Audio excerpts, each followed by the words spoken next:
and I hope it does, because I really believe that we've come to a very accurate reporting of what happened.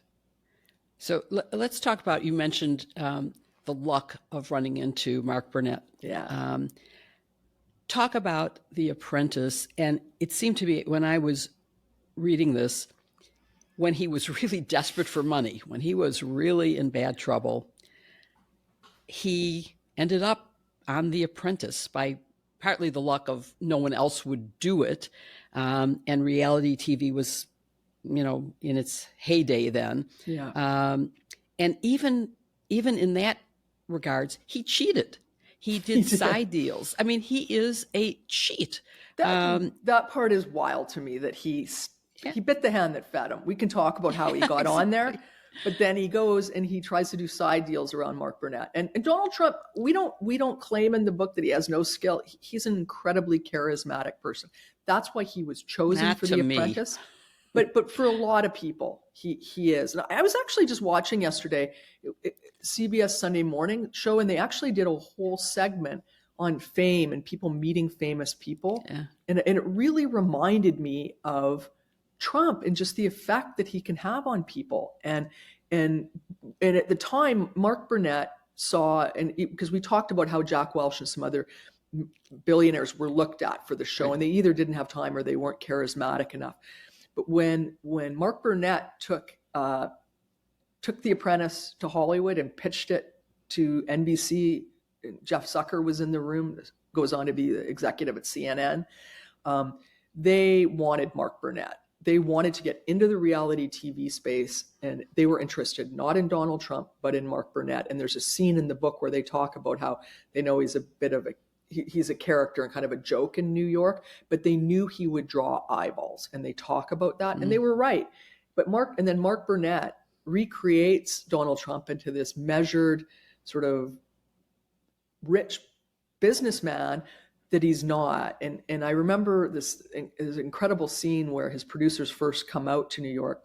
They've been in the jungles of, filming Survivor, and they come in and they just can't believe what they found. The furniture was chipped, the carpet was it was foul, according to them. And they had to recreate not only Donald Trump into this successful businessman that all these young aspiring CEOs that were going to be on the show would want to work for, but they even had to recreate his office space. They built a new boardroom and just redid the whole thing.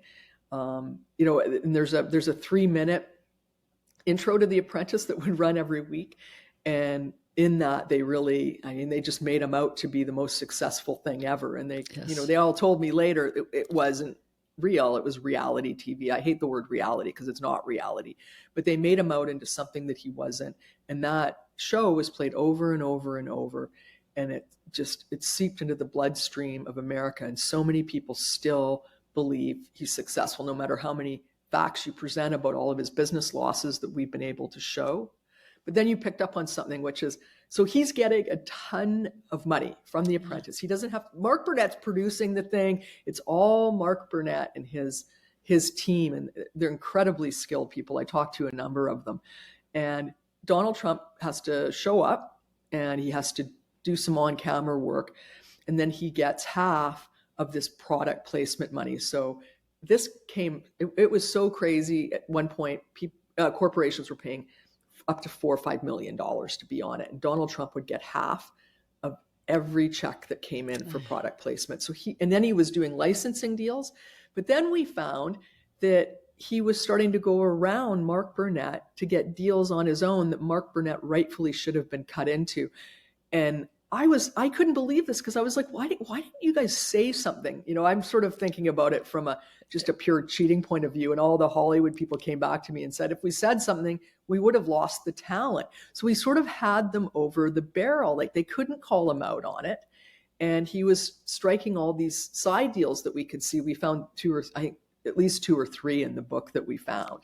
Oh, there was one really touching scene of, he had promised something which would have amounted to a lot of money. And instead he delivered a golf club that was signed by him on the cover. And the person says, basically he didn't sue because it wasn't worth the cost of suing. And I've talked to people involved in the construction of Trump Tower Chicago, Yeah. which, by the way, is polluting the Chicago River and has just been sued for that, just in the Yeah. same way that I believe Donald Trump is polluting our airways, And he's and our classified that building politics. as worthless on his tax returns. Right. Well, Right. and it has had a lot of failure. It didn't Yeah. sell out. No. People weren't buying into it. And he cheated people who had bought early because he realized he could sell them for more than he had agreed to The sell it for. Friends So and he Family canceled program. contracts. Yes. Yes. Yes. Yes. I Yeah. mean, I mean, it's unreal. And I have to say, my producer, Simon, is listening to us right now, but he had me take a picture during the convention with my middle finger raised at the Trump lettering, which is reviled in Chicago because Right. it's this huge, awful looking thing. Anyway, a lot of people won't go to the restaurant in the building because it's in the Trump building. Right. I'm one of those people. But anyway, we're diverting from from his cheating and doing all these things. But people involved in the construction said, we said we were going to sue, and his lawyer said, no, you're not. We withheld just enough money that it will cost you too much to sue to collect it, so you're not going to sue.